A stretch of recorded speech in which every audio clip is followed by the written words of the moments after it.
Hey there, welcome to your grammar video for this week, Unit 2, Blue Listening. In this lesson, we're going to talk about the simple present tense. Let's get started. So some things you need to know before listening to this lesson. You'll need to know what a stative verb is, a non-action verb. You'll also need to know what base verb is, vowel, and consonant. If you don't know these things, no problem. Take a moment to look them up and then come back. So in this lesson, we're going to talk about when to use the simple present tense. We'll talk about how verbs change in the simple present because of subjects. We'll also talk about forming positive and negative sentences in the simple present, as well as how to ask and answer yes and no questions and WH questions. So in English, we use the simple present tense to talk about something that is a habit or a routine, something that happens again and again. It happened in the past. It will continue to happen in the future. So something that happens every day, like he always smiles. We can also use the simple present to talk about facts. Here you have a list of examples. Again, you'll notice that in the verbs, at times we have to place an S. Let's talk about that. So in the simple present tense, for subjects I, you, we, and they, when we form a sentence, we simply use the base verb. This means we do not change the verb. No S's, no ED, no ING. However, for subjects he, she, and it, we must add an S to the base verb. To form negative statements, the verb comes after don't or doesn't, and it's always the base verb. So again, to make a negative statement, you need to first start with the subject, choose don't or doesn't, followed by the base verb. Again, here you have a chart.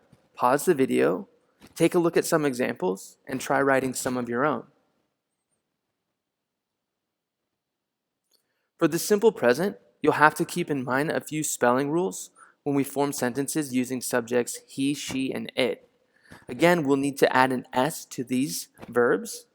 So here are 3 spelling rules you'll need to remember. 1. If the base verb ends in a consonant plus Y, you have to change the Y to I and add ES. So a verb like study becomes studies.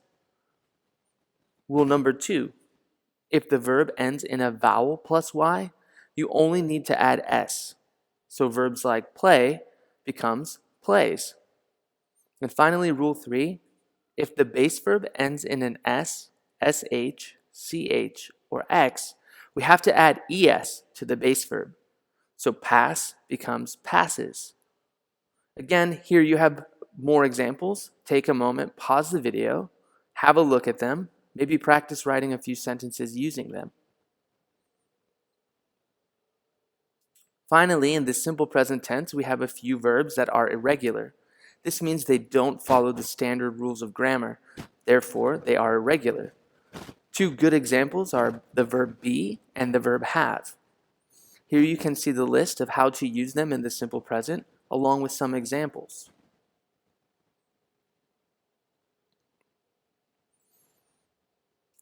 So in English, we also have to use the simple present tense with stative verbs. Stative verbs are things that we are, or the way we feel, maybe something we need. Again, we have some examples like be, have, know, understand, like, prefer, need, and want. Again, all of these verbs we do not use with the present continuous, so we must use them with the simple present. Again, here you have a chart. You can see on the left some clear examples on how to use these verbs in the simple present, and on the right, you have how not to use these examples. Take a moment, pause the video, and have a look at the chart. To ask and answer yes or no questions in the simple present tense, you'll need to use the helping verb, do or does, and then follow it with a main verb or a base verb.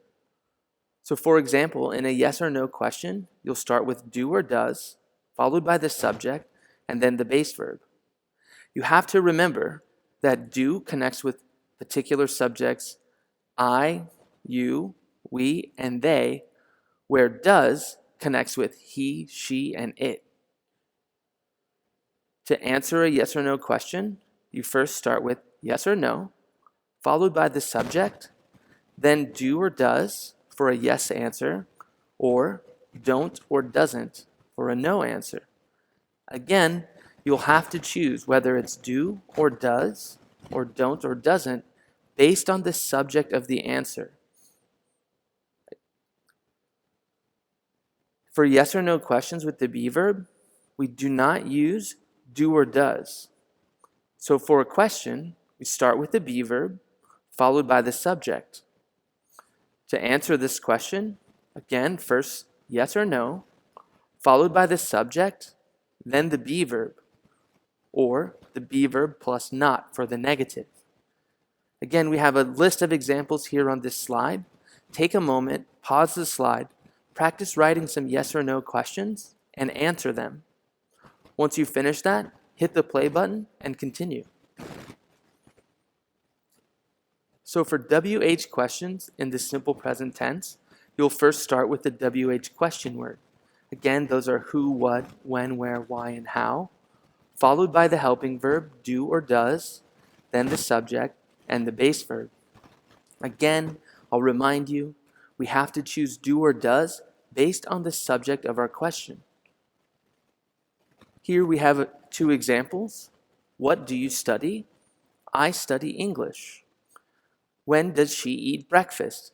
She eats breakfast at 7 o'clock. Again, in these examples, you can see we're using the helping verb that connects with the particular subject.